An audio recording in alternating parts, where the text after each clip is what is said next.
los que nos acompañaron con la música, muy lindo mensaje. Y me encanta ese himno donde nos recuerda que Jesús prometió que va a volver y así será, ¿verdad? Así que gracias también al Señor por el don de la música y esperamos que no sea la última vez, ojalá y nos sigan acompañando, por lo menos esta semana me gustaría volverlas a escuchar, así que ahí les lanzo la invitación para que puedan deleitarnos con ese lindo talento de la música que el Señor les ha dado. Bien, hermanos, vamos entonces a hablar en esta noche o en esta tarde todavía acerca de cuando esperas algo imposible. ¿Qué significa la palabra imposible? ¿Alguien recuerda? No se puede hacer. Que hay algo que no se puede hacer, ¿cierto? Que no es posible, básicamente, para tomar la misma palabra. Algo que no es posible. Algo imposible es algo que no se puede hacer, que no se puede realizar. Y hoy vamos a hablar de qué sucede cuando quisiéramos que en nuestra vida sucediera algo imposible. ¿Alguna vez ustedes se han dado algo que todo el mundo dice, no, eso no puede?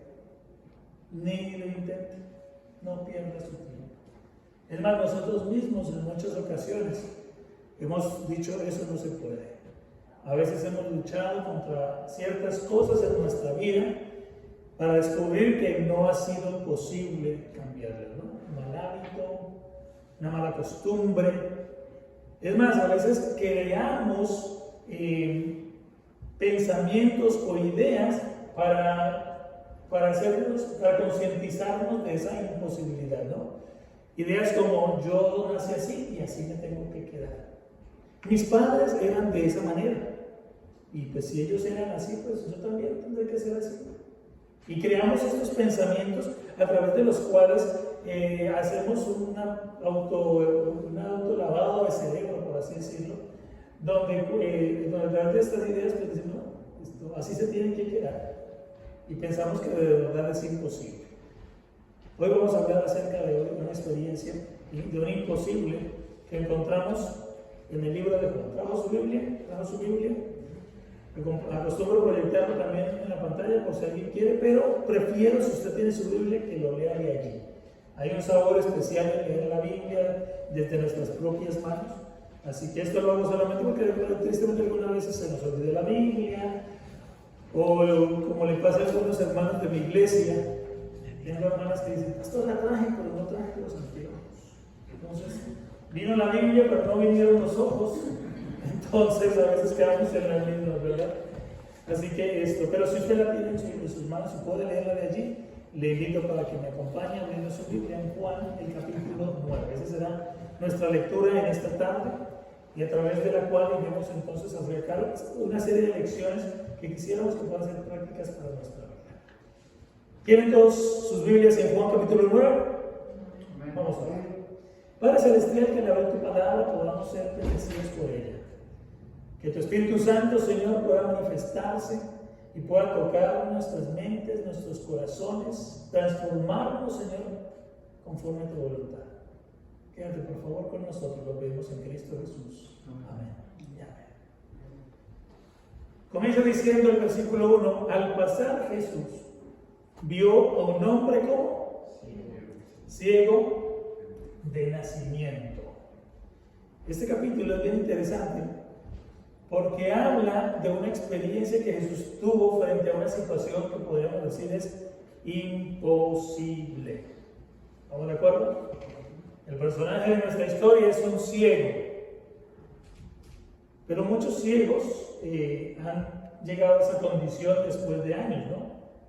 Un accidente, una enfermedad, tuvieron una parte de su vida en la cual tuvieron la oportunidad de ver, pero después, por uno u otro motivo, esa oportunidad la perdieron.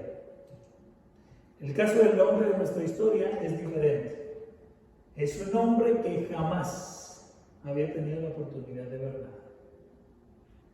Hace unos años tuve la oportunidad de ver el documental de la experiencia de alguien que tenía una situación como esta y quisieron hacerle una cirugía para ver si podían restaurarle la visión, o darle la visión, no restaurarle porque nunca la había tenido, darle la visión. Y finalmente descubrieron que que aun cuando la cirugía fuera posible, había una situación, y era que como él nunca había visto, no sabía cómo ver. Un ciego de nacimiento vive una situación donde podríamos decir que es imposible que pueda algún día observar algo. Y es precisamente la historia de nuestro hombre en esta noche. Un hombre que no solamente nunca había tenido la oportunidad de ver, sino que por ende no sabía ni siquiera cómo era ver. Su mundo había estado en oscuridad, en tinieblas. Y a los ojos de cualquier ser humano era un imposible hacer que viera. Versículo 2. Y le preguntaron sus discípulos diciendo, iban pasando, vieron al ciego, y ahora se acercan a Jesús y le dicen, Rabí, ¿quién pecó, este o sus padres, para que haya nacido ciego? En muchas ocasiones, los seres humanos tendemos a culpar a Dios acerca de las situaciones que vivimos. La Biblia es muy clara cuando dice, la paga del pecado es ¿qué cosa? La muerte. El dolor, el sufrimiento, la enfermedad, la muerte son responsabilidad de uno solo, del enemigo que trajo el pecado a este mundo. Pero tristemente los seres humanos tenemos una tendencia a pensar o a creer que el responsable debe ser Dios. Y hacemos responsable a Dios de todas las cosas que ocurren, es más, generalmente de las malas. Si usted se enferma, ay Señor, ¿por qué me diste esta enfermedad? Si usted entra en un tratamiento y se recupera, ay qué bueno el médico que me tocó. ¿Cierto? Generalmente de las cosas malas le echamos la culpa a Dios y de las buenas a nosotros mismos. Usted pierde su trabajo, Señor, ¿por qué me haces esto? Y como que Dios se enojó conmigo y me está castigando. Conseguimos un buen trabajo, ay, qué bueno que soy yo para conseguir trabajo, ¿no? Tengo una suerte. Esa es la tendencia general del ser humano. Y en la época de Jesús no eran las cosas muy diferentes. Los discípulos ven la situación lamentable de este hombre y dicen, bueno, este hombre debe ser ciego de nacimiento por uno de dos motivos. O porque él es muy pecador y como consecuencia de su pecado Dios lo está castigando con esta enfermedad. Pero si nació así, entonces sería más bien que sus padres eran demasiado malos y Dios los castigó dándoles un hijo ciego. Y es la pregunta que ellos entonces le lanzan al maestro. Pregunta que seguramente se puede parecer a muchas preguntas que nosotros nos hacemos hoy cuando hacemos responsable a Dios de cosas de las cuales Dios no es responsable. Sin embargo, miren, me encanta la respuesta de Jesús. Versículo 3 dice, respondió Jesús, no es que pecó este ni sus padres, sino para que las obras de Dios se manifiesten en él.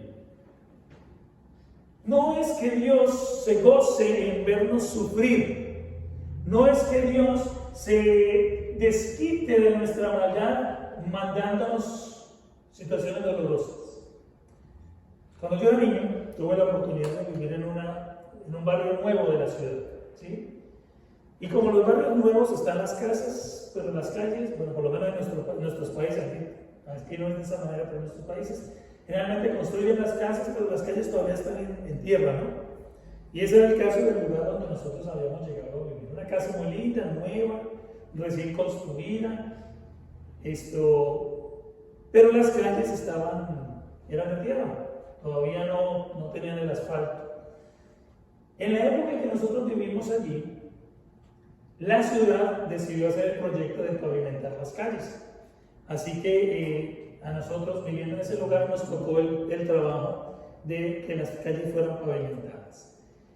Y recuerdo que hicieron en la calle unos tremendos huecos, zanjas, no sé cómo lo quieras llamar, porque por allí tenían que poner primero el drenaje público, la alcantarilla, ¿sí? No sé cómo lo llaman ustedes en su país.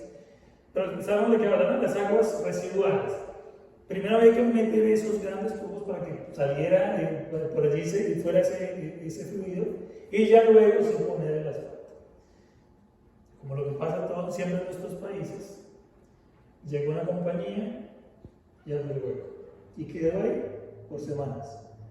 Después al tiempo vino otra compañía y puso los tubos, y quedó ahí.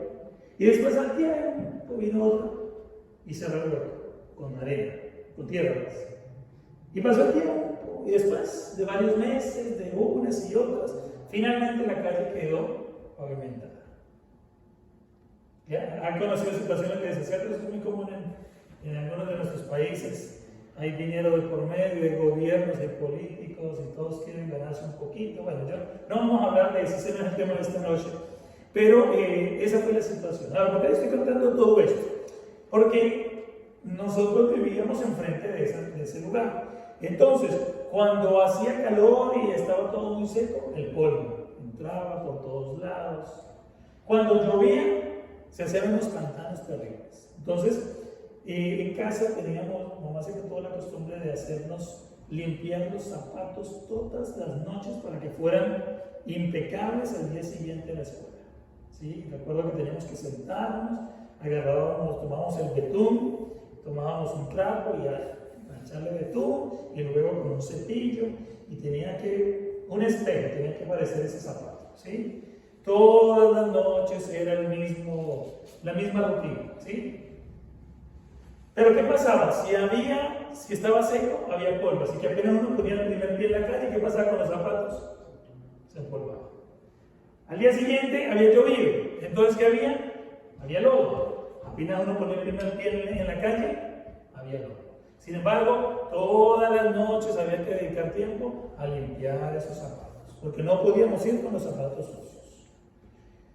Aunque en casa no nos gustaba el lodo, aunque en casa no nos gustaba el polvo, aunque nos esforzábamos en mantener los zapatos limpios, la realidad era que finalmente, de una u otra manera, por más que no nos gustara, por más que tratábamos de cuidarlos, finalmente siempre terminábamos ensuciando los zapatos. Y eso es lo que sucede con el mundo en el que vivimos. El mundo en el que vivimos está sucio de pecado. El mundo en el que vivimos es un mundo de pecado. Cuando Adán y Eva desobedecieron y dejaron que el pecado entrara en este mundo, todos fuimos ensuciados con la mancha del pecado. Eso es lo que dice la Biblia, ¿sí o no? Y esa es la realidad en la que vivimos. A los hijos de Dios no nos gusta el pecado, ¿estamos de acuerdo? Hemos decidido cambiar nuestra naturaleza por una naturaleza espiritual. Y ahora le hemos dicho al Señor, yo quiero que tú transformes mi vida. Y ya el gusto por el pecado le pedimos al Señor que lo quite de nuestra vida para ahora empezar a gustar las cosas que a Dios le gustan. Pero a pesar de eso, seguimos viviendo en este mundo y las consecuencias del pecado nos siguen tocando. ¿Estamos de acuerdo? Job, un gran hombre de Dios, a él no le gustaba el pecado. Era un hombre justo, dice la Biblia. Es más, él intercedía por su familia, hacía sacrificios por sus hijos, porque Señor, de pronto estos muchachos por allá no tuvieron cuidado y pecaron contra ti, por favor, perdónalos. No solamente pelea por sí, sino por su familia. Era un hombre justo. Sin embargo, nos cuenta la Biblia que la consecuencia del pecado cayó sobre él. Se enfermó, perdió todo, hasta sus hijos, se enfermó, lo único que no perdió fue la vida. Pero nunca la negó de Dios, porque él sabía que su experiencia sería testimonio ante el universo del Dios poderoso que él conocía. Los seres humanos tenemos que enfrentar el dolor y el sufrimiento, no porque Dios lo mande como una retaliación, como una manera de venganza, así te portaste mal, pues mira, aquí tienes para que te portes bien. No, tristemente vemos a Dios de esa manera, pero no es la manera como Dios nos habla. No es la manera como Dios actúa con nosotros. Por eso Juan se atrevió a decir que el que no ama no conoce a Dios. ¿Por qué? Porque Dios es amor. Juan no dice ni siquiera Dios tiene amor, Dios es muy amoroso. No, en la esencia del carácter de Dios es el amor. Por eso pensar en un Dios vengativo como lo somos nosotros mismos es una contradicción al mensaje de la Biblia. Y es lo que Jesús le está diciendo a sus discípulos allí en el versículo 13. Este hombre no es ciego de nacimiento porque Dios se haya gozado o dijo, bueno, esta familia ha sido muy mal portada conmigo, ahora los voy a castigar mandándoles un hijo ciego. No, Dios de ninguna manera se goza en el dolor humano. Este muchacho nació así porque vivimos en un mundo de pecado, y aún un bebé que no ha pecado está condenado a poder ser víctima de las consecuencias del pecado. Enfermedad, dolor, sufrimiento. ¿Cuántos niños nacen que son abandonados por sus padres? ¿Qué hicieron ellos para merecerse eso? Nada. Pero nacieron en un mundo de pecado. ¿Cuántos niños nacen con enfermedades terminales y terribles? ¿Y qué hicieron para merecerse eso? Nada. Pero nacen así porque estamos en un mundo de pecado. Y mientras estemos en este mundo, eso va a ser una constante. Por eso Jesús le dice a sus discípulos: mientras estéis en el mundo, tendréis aflicciones. Jesús sigue diciéndoles allí, pero esto pasa, sino que es ¿para qué? Para que la obra de Dios se manifieste. El dolor, el sufrimiento que produce el pecado, también es la oportunidad de Dios de manifestar su poder y su amor por nosotros. En el momento en que Adán y Eva pecaron, en el momento en que decidieron desobedecer a Dios, el Señor se manifestó diciéndoles: voy a enviarles un Mesías. Mientras le decía a la serpiente: enemistad pondré entre ti y tu descendencia, entre el descendiente de ella, de la mujer, y entre tu descendencia. Le estaba diciendo a Adán y Eva: miren, a pesar de que han desobedecido, a pesar de que el pecado ha traído esta condenación para ustedes, mi amor se va a manifestar, porque es más grande aún que el dolor que el pecado causa. Y es lo que Jesús le está diciendo a sus discípulos allí en el versículo 3. No es el gozo de Dios que suframos, pero hay una cosa clara, y es que el sufrimiento del hombre también será la oportunidad de Dios para manifestarse. ¿Amén? Amén. Continuamos con esta historia entonces. Versículo 6, vamos a adaptar un poquito. Dice: dicho esto, escupió en tierra e hizo lodo con la saliva y untó con el lodo los ojos del ciego y le dijo: ven, lávate al estanque de Siloé, que traducido es enviado. Fue entonces y se lavó. ¿Y qué pasó? Y regresó. ¿Regresó cómo? Bien. Si había alguien que tenía la capacidad de desplazarse hasta ese lugar, hasta el estanque, con toda facilidad, teniendo los ojos llenos de barro, era el ciego de nacimiento. Juan se toma el tiempo de dar detalles muy claros en este milagro, y lo hace con el propósito de que nosotros, los lectores, podamos creer en la veracidad y en la realidad de dicho milagro. Era imposible que una persona que hubiera nacido ciega pudiera volver a ver. ¿Estamos de acuerdo? No había oportunidad de que nada de sus ojos fuera regenerado, porque nunca existió tal cosa en él.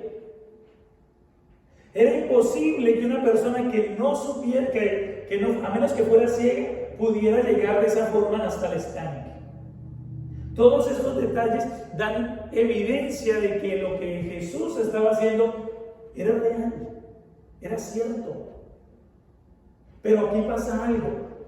Ese hombre que se encuentra con Jesús siendo ciego, después de que se presenta a él y Jesús hace el milagro, ¿regresa cómo? ¿Regresa cómo? Viendo.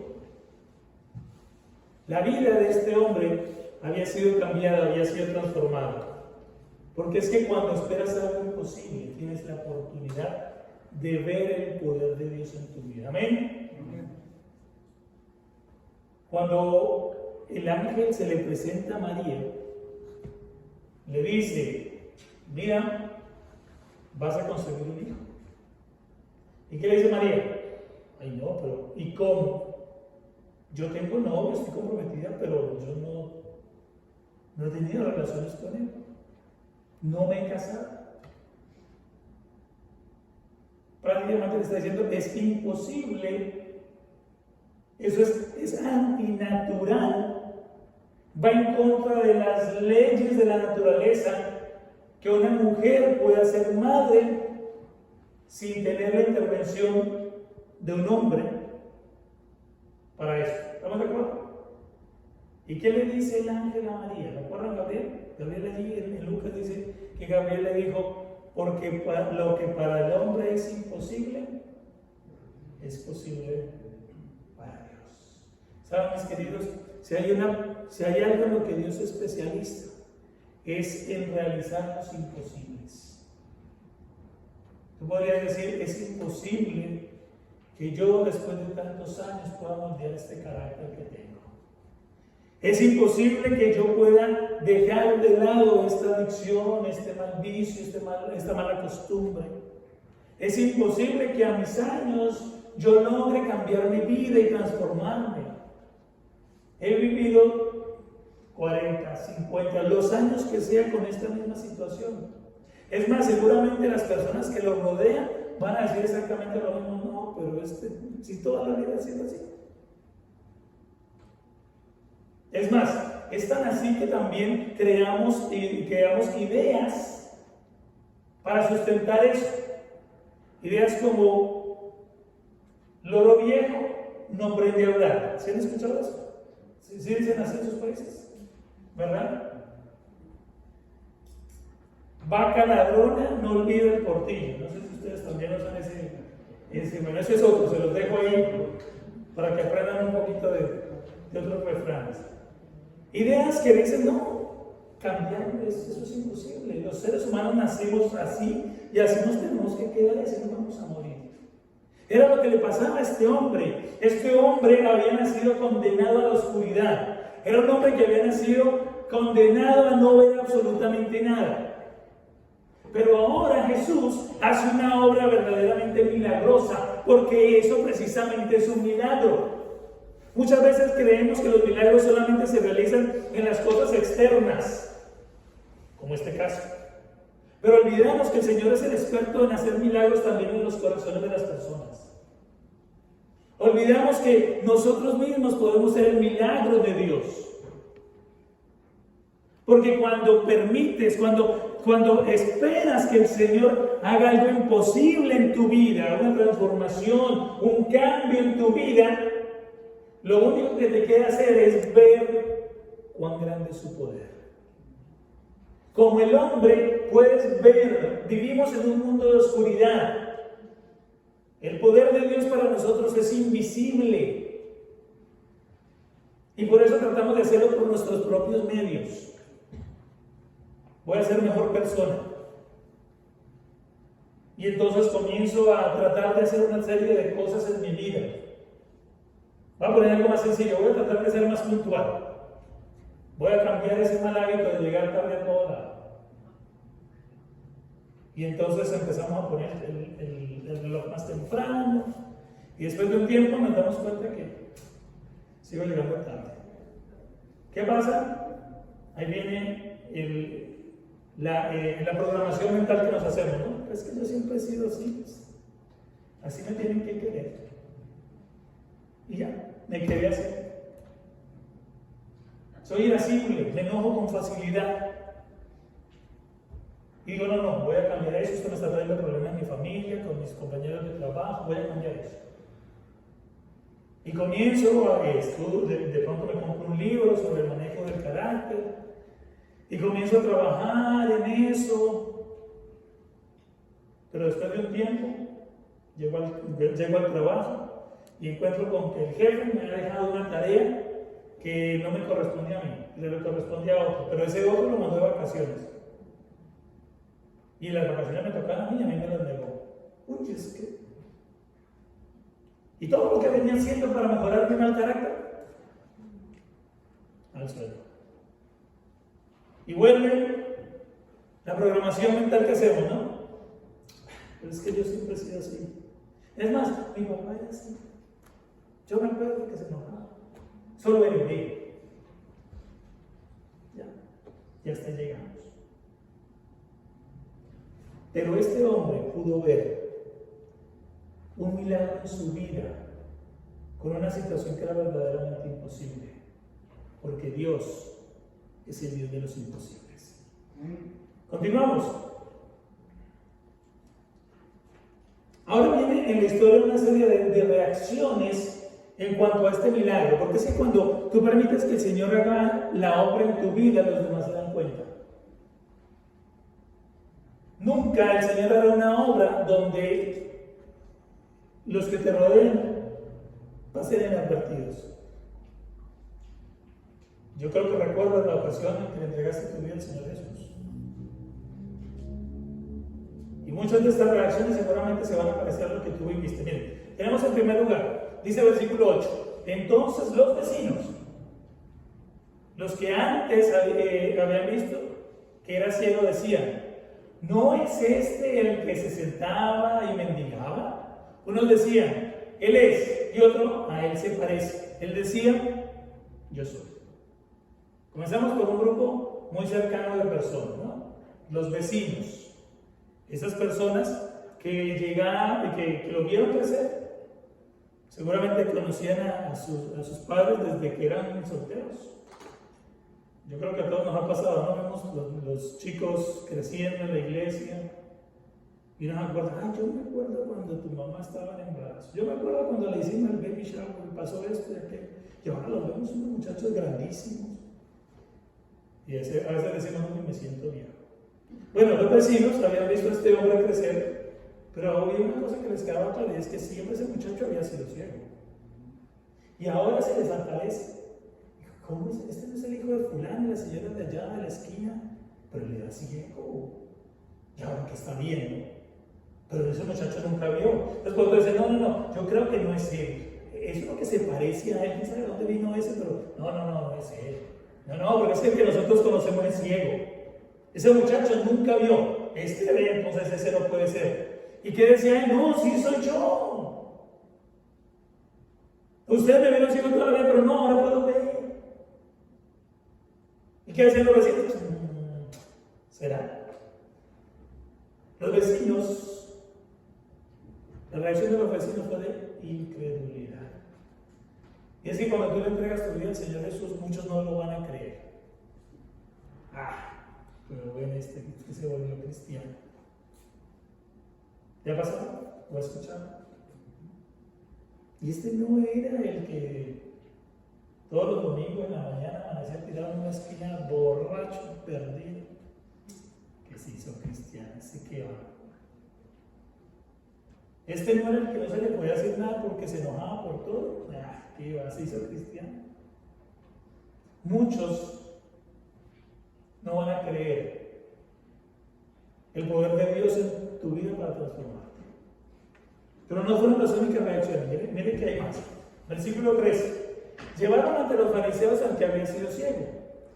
Y era día de reposo cuando Jesús había hecho el lodo y le había abierto los ojos. Volvieron pues a preguntarle también los fariseos cómo había recibido la vista. Él les dijo, me puso lodo sobre los ojos y me lavé y veo. Entonces algunos de los fariseos decían, este hombre no procede de Dios porque no guarda el día de reposo. Otros decían, ¿cómo puede un hombre pecador hacer estas señales? Y había disensión entre ellos. Los fariseos, por su parte, los hombres de la ley, los que conocían la palabra de Dios, pero que conocían también muy bien las tradiciones, fueron también testigos del milagro que Jesús hizo. Pero su actitud fue una actitud ¿de qué? De rechazo. Es imposible que ese hombre haya sido utilizado por Dios para hacer un milagro. ¿Y cuál era el argumento? Hoy es día de descanso y él no puede haber hecho algo. Recordemos que Jesús no estuvo en contra del descanso sabático. Estuvo en contra de las falsas tradiciones que habían creado sobre el descanso sabático. Los judíos tenían una serie de tradiciones que hasta el día de hoy siguen teniendo. Muchas de ellas se han modificado, pero básicamente siguen teniendo las mismas tradiciones con relación al sábado.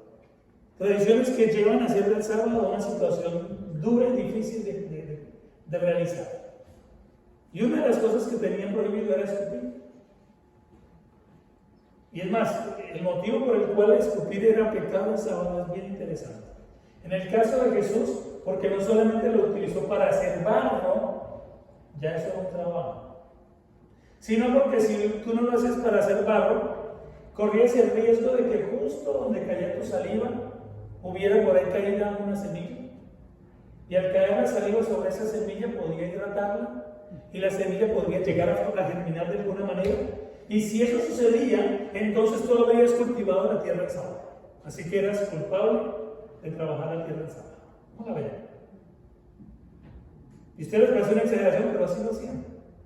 Por eso Jesús no peleó en contra del sábado, sino de las tradiciones corruptas que tenían los judíos con relación al sábado.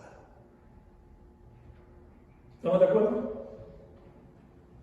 Ahora los fariseos son testigos del poder de Dios. Son testigos de la obra imposible que Jesús había hecho en la vida de esta persona.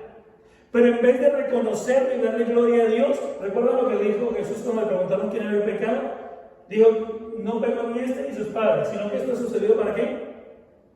Para que Dios se glorifique. ¿Sí? No es que pecó este ni sus padres, sino que las obras de Dios se han de manifestar en él. Ahora los fariseos eran testigos de la obra manifestada, de la obra de Dios manifestada en la vida de este hombre. Y en vez de tener una actitud de aceptación, de dar gloria a Dios por lo que había hecho en la vida de este hombre, ese auténtico milagro, lo único que hacen es rechazarlo. Porque no puede ser que este hombre haga las cosas sin seguir lo que nosotros hemos ordenado que se haga. Y por eso dice que contendían, porque había otros que eran un poco más inteligentes. Y dicen, no, espérate un momento, está bien, el hombre no lo hizo en sábado. Pero es que Dios no escucha a un pecador. Y si este hombre fuera tan pecador como pensamos, no había sido capaz de hacer ese milagro.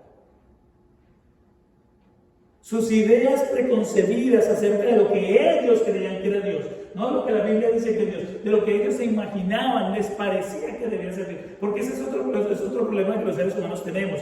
Queremos ver a Dios a través de nuestros ojos, porque Dios se tiene que parecer a mí, porque Dios tiene que ser a la imagen y semejanza mía. Dios no me hizo a su imagen y semejanza, sino que yo creo a Dios a mi imagen y semejanza. Entonces, si yo soy una persona muy recta, muy justa, entonces Dios tiene que ser así, implacable. Porque es que yo a mis hijos no les dejo ni un centímetro. Y así tiene que ser Dios. Porque la misericordia no es otra cosa que alcahuetería. Que dejar a los hijos hacer lo que quieran. Y no es educarlos. Dios tiene que ser así. Y cuando cualquier cosa nos suena a misericordia, a bondad, no, eso es pecado. O lo contrario. No, Dios es todo amor. Entonces, Dios no puede ser una persona justa. Dios tiene que entender. Me tiene que perdonar de todos modos, porque si no, ¿a quién va a salvar? Y creamos a Dios a nuestra imagen, a nuestro concepto. Lo adaptamos a lo que a mí me conviene o pienso que puede ser mejor. Y así le pasaron a los judíos. Por eso los fariseos se disputaban entre ellos. Porque decían, este hombre para poder hacer milagros tiene que ser como somos nosotros. Se les olvidaba que era el Hijo de Dios.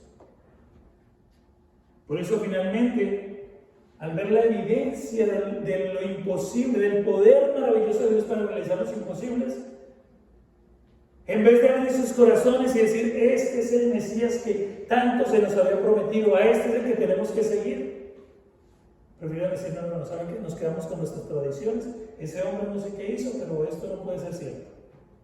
Y cegaron sus ojos a ver el poder de Dios. Versículo 18, pero los judíos no creían que él había sido ciego y que había recibido la vista hasta que llamaron a los padres del que había recibido la vista. Miren lo interesante, ¿no? Ahora su incredulidad se crecía tanto que ahora pensaban, no, lo que debió haber pasado es que esto fue un truco ahí de Jesús. Porque este hombre de verdad no era ciego. Ahí Jesús, quién sabe cuánto le pagó para que se hiciera el ciego. Y aquí nos vienen a hacer creer que estaba. Así que deciden llamar a los padres y certifiquen, ¿de verdad ese muchacho era ciego? ¿O es ahí una trampa? Miren lo que dice el versículo 19. Y le preguntaron diciendo, ¿este vuestro hijo, el que vosotros decís que nació ciego, cómo puede ver ahora? Ustedes dicen que sí, ¿cómo puede ver? Versículo 20. Sus padres respondieron y le dijeron, sabemos que este es nuestro hijo, si sabemos que él es. y que nació ciego. Eso es lo que nosotros sabemos. Desde que nació, este muchacho ha sido ciego. Pero, ¿cómo ve ahora? No lo sabemos. ¿O quién le ha abierto los ojos? Nosotros tampoco lo sabemos.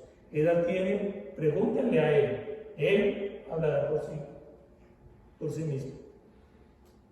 Los padres reconocían que había un milagro, pero les costaba reconocer quién era el autor de ese milagro. Miren lo que dice el versículo 22. Esto dijeron sus padres porque tenían miedo de los judíos, por cuanto los judíos habían acordado que si alguno confesaba que Jesús era Mesías, fuera expulsado de la sinagoga. La incredulidad, no la incredulidad, pero el rechazo de reconocer a Jesús como el autor de este milagro imposible obedecía a una cosa: al miedo.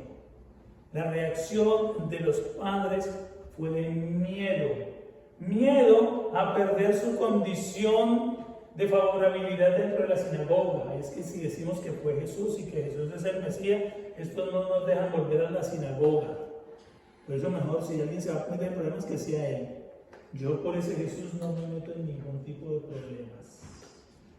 Yo sigo a Jesús siempre y cuando esto no me traiga ninguna consecuencias que pudieran ponerme en peligro o poner en peligro mi estabilidad.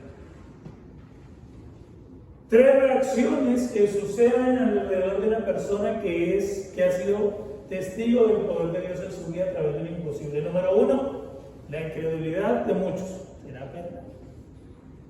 Número 2, el rechazo de otros. No, esto no puede ser, eso no es cierto. Número 3, el temor, el miedo. Los padres tuvieron miedo de reconocer que Jesús era el único posible de hacer este milagro. Bueno, la historia más me voy a saltar un poco. Le invito para que luego en su casa saque un ratito de leerse el capítulo 9 completo. Lea la historia completa para que pueda conocer más detalles. Por amor al tiempo he saltado algunos versículos. Pero luego de que los padres se entrevistan allí con los fariseos, lo traen a este hombre otra vez y le preguntan y le dicen: yo lo único que sé es que ese hombre vino y fue él el que lo hizo. ¿Y qué tú crees? ¿Que es un profeta? Sí, yo creo que viene de parte de Dios.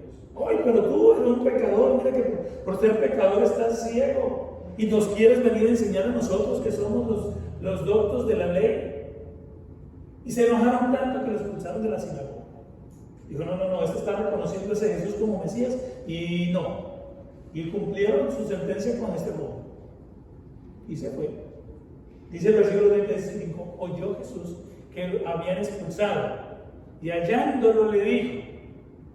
Ahora Jesús vuelve y lo busca y le pregunta: ¿crees tú en el Hijo de Dios? Respondió y le dijo: ¿quién es, Señor, para que crea en él? Le dijo Jesús: pues le has visto y el que habla contigo es. Hay una cosa que pasa con las personas que pierden uno de los sentidos, y es que generalmente agudizan los demás. ¿Estamos de acuerdo? Y las personas que sufren de ceguera generalmente se valen de otros sentidos como el oído, la escucha. En mi familia hay un primo que desde muy pequeño también perdió la vista. Es de los ciegos que llaman de baja visión. O sea que no es que están totalmente ciego, pero solamente ve sombras o formas, pero no puede ver los detalles. Así que desde pequeño pues, nosotros nos quedamos juntos y pues nos acostumbramos a verlo, ¿no? Él anda con su bastón por la calle y ha desarrollado su vida de manera normal, de manera como cualquier persona, ¿no? Su situación de ceguera nunca fue impedimento para que él fuera a la universidad, se hiciera un profesional. Hoy ella está casada, tiene su familia, trabaja en la profesión que estudió, en fin. Cuando éramos niños, él montaba en bicicleta. Recuerdo que jugábamos en aquella época, por allá en los 80s, jugábamos Atari, ¿sí? Y nos ganaba. Nos ganaba porque se aprendía de memoria el juego, Y claro, se lo sabía mejor que nosotros, y nosotros viendo y él sin ver, y nos ganaba. Pero había algo que acostumbrábamos a hacer supuestamente para engañarlo, y era tratar de hablarle, tratando de cambiarle la voz, a ver si lo confundíamos. Y a que adivinen que nunca lo logramos. Siempre uno venía y le trataba de cambiar la voz, a veces, y dime, fulano de tal. No nos veían, a veces de pronto, como es de baja, dicen a lo mejor algo ve, no le escondíamos por la espalda y le hablaban. Este hombre escuchó la voz de Jesús. ¿Tú crees en el Hijo de Dios? No sé quién es, a mí no me han hablado de él. Pues es el que habla contigo. Y esa voz le fue familiar. Él sabía que esa voz la había escuchado antes. Él sabía que quien le hablaba no era un extraño, que aunque no lo había visto, para él era un personaje conocido. Y ahora ese personaje le decía: yo soy el Hijo de Dios. ¿Tú crees en el poder que hay en mí? Y aunque nunca lo había visto, su voz lo identificó y supo que era Jesús el que le había hecho el milagro. Se dio cuenta que él era el autor del poder que le había sido testigo, quien había logrado lo imposible en su vida, que él pudiera regresar viendo. Aunque había visto sus obras, aunque había visto su poder, aunque había sido testigo, no se había encontrado con él todavía. Pero ahora que lo ve, mira lo que dice el versículo 38, dijo: creo, Señor, y le adoró. Este hombre no tenía dudas, no era incrédulo como sus vecinos, no lo rechazaba como los fariseos, no tenía miedo como sus padres, porque este hombre había experimentado el poder de Dios en su propia vida. Y es que Dios es así, mis queridos. En mi país hay una ciudad que se llama Barranquilla, y allí todos los años se hace un festival que es el Carnaval de Barranquilla. Todos los años, en el mes de febrero, más o menos alrededor del mes de febrero, se hace el festival, el Carnaval de Barranquilla. Y ellos tienen un eslogan bien interesante, dice: el que lo vive es quien lo goza. El eslogan de ellos es: para disfrutar del carnaval hay que venir a bailar aquí. Pues básicamente es eso. Guardando las proporciones, obviamente quiero decirles que el poder de Dios solamente lo conoce quien lo ha experimentado en su propia vida. ¿Tú quieres conocer al Señor Jesús? ¿Tú quieres poder decir: creo en el Señor Jesús? Tienes que experimentarlo en tu propia vida. Jesús para muchos de nosotros no es otra cosa que una teoría. Para los fariseos, el Mesías era una teoría que habían experimentado o que habían estudiado tanto que habían tergiversado, de tal manera que cuando tuvieron a Jesús delante de ellos dijeron: esto no puede ser, esto no se parece a lo que nosotros nos hemos imaginado como Mesías, rechacémoslo. Este hombre había podido experimentar el poder de Dios en su vida, había visto cómo Dios transformaba su mundo oscuro en un mundo de luz, en un mundo de color. ¿Cómo eso con lo que él seguramente había? Yo me imagino que por años este hombre anhelaba: yo quisiera ver. ¿Cuánto desearía poder ver? Solo escuchaba a los pájaros y me imagino pensando: ¿cómo será ese animalito que canta tan bonito? Sentía las manos de su madre seguramente acariciándolo, y él seguro tocaba la cara y se la imaginaba. Pero ¿cuántas veces habría dicho: yo quiero ver el rostro de mamá? Ahora Jesús había hecho eso una realidad en su vida.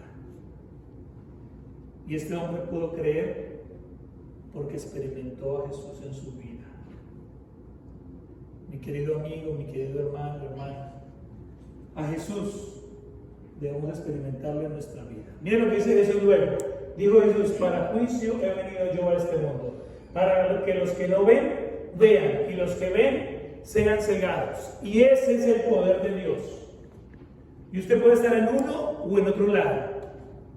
Usted puede ser el ciego que al experimentar el poder de Dios tiene la oportunidad de verlo, o puede ser los vecinos o el fariseo o los padres que aunque tenían la evidencia, no lo aceptaron, porque prefirieron quedarse con sus propias ideas. Y fue lo que Jesús le dijo finalmente a estos hombres. Y se lo dijo a este hombre, dijo, eso es lo que causa o lo que produce en las personas el poder que hay en mí. Muchos se perderán creyendo estar salvos, pero muchos se salvarán sintiéndose totalmente perdidos. Porque es que solamente cuando entendemos que la salvación no depende de nosotros, no depende de mis conocimientos, de mis capacidades, de mi servicio, sino que únicamente depende de Jesucristo, cuando yo finalmente podré entender la obra maravillosa que Jesús está haciendo en nuestra vida. Cuando esperas algo imposible, puedes ver el poder de Dios actuando en tu vida.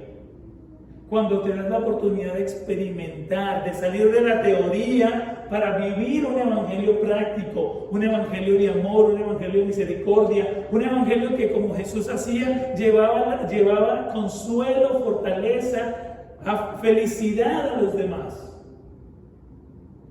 Un evangelio donde tú puedas ser las manos de Cristo, salvando a las personas.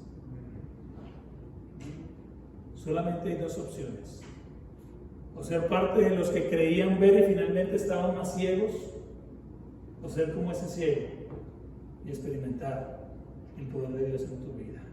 ¿Cuántos en esta hora quisieran decirle, Señor, yo quiero experimentar tu poder en mi vida? ¿Cuántos quisieran decirle, Señor, yo quiero ver ese poder transformador, ese poder de lo imposible, haciendo de mí una nueva criatura? Seguramente ya le entregaste tu vida al Señor Jesús. Yo, por lo que entiendo, en esta hora hemos tenido gran parte de los que están aquí son hermanos de iglesia, ¿verdad? Y a veces pensamos que las campañas son solamente para las visitas. Yo voy ahí como para que se vea llena de iglesia solamente, pero pensamos que el tema es solamente para las visitas. No, mis queridos. Nosotros somos los primeros que necesitamos volver a encontrarnos con Jesús. Nosotros, como miembros de iglesia que llevamos años, 20, 30, no sé cuántos años seas tú miembro de iglesia, somos los primeros que necesitamos decirle otra vez al Señor Jesús: Señor, por favor, yo quiero ver tu poder en mi vida. Porque así como los judíos seguramente hemos caído en interpretaciones equivocadas, en preconceptos errados, porque hemos seguramente construido una figura equivocada de quién Dios está verdaderamente en nuestra vida. Pero hoy el Señor nos está diciendo, como le dijo al ciego: ¿quieres creer en el Hijo de Dios? ¿Tú crees en el Hijo de Dios? Y finalmente, cuando reconozcamos esa voz, cuando sepamos que ese hombre que nos está llamando no es un extraño, sino que es alguien que ha hecho mucho en nuestra vida, podemos entonces decirle: Señor, creo, y alabar. ¿Quieres en esta hora decirle: Señor, yo creo? ¿Quieres alabar su nombre diciéndole: Señor, gracias por la obra maravillosa que has hecho en mí? Porque aunque aún no soy perfecto, tengo la confianza y la seguridad que seguirás haciendo tu obra de transformación en mí, que finalmente completarás tu obra en mi vida. ¿Ese es tu deseo en esta hora? ¿Quieres decírselo? ¿Qué tal si se lo decimos en una oración? ¿Quieres acompañarme en esta oración? Voy a invitarte para que te coloques de pie allí donde estás. Padre Celestial, gracias porque tú eres el Dios de los imposibles. Gracias, Señor, porque así como permitiste que este hombre ciego de nacimiento pudiera ver, hoy tú quieres, Señor, hacer que nosotros, pecadores de nacimiento, seamos redimidos y podamos ser convertidos en herederos de la patria celestial. Gracias porque enviaste a tu Hijo Jesús a morir por nosotros. Y por su obra, Señor, hoy somos sanados, hoy somos limpiados, hoy somos librados del pecado. En esta hora, Señor, queremos decirte que queremos ver tu poder, que queremos verte actuando en nuestra vida, que queremos que Jesús sea real para cada uno de nosotros. Seguramente, Señor, conocemos muchas teorías y hemos creado seguramente otras que, lejos de acercarnos a ti, nos han apartado. Pero, Señor, en este momento te pedimos que quites todo eso de nuestro camino y que podamos, Padre Celestial, entregarte una vez más nuestra vida. Queremos creer en ti. Queremos creer en tu poder. Por años hemos luchado, Señor, porque queremos ser buenos. Pero hoy te decimos, haz esa obra transformadora en nuestro ser. Cámbianos, límpianos, transfórmanos y haznos tus hijos, Señor. Que tu esperanza pueda vibrar en nuestras mentes, en nuestros corazones, y que podamos vivir siempre, Señor, tomados de tu mano. Oramos en Jesús. Amén.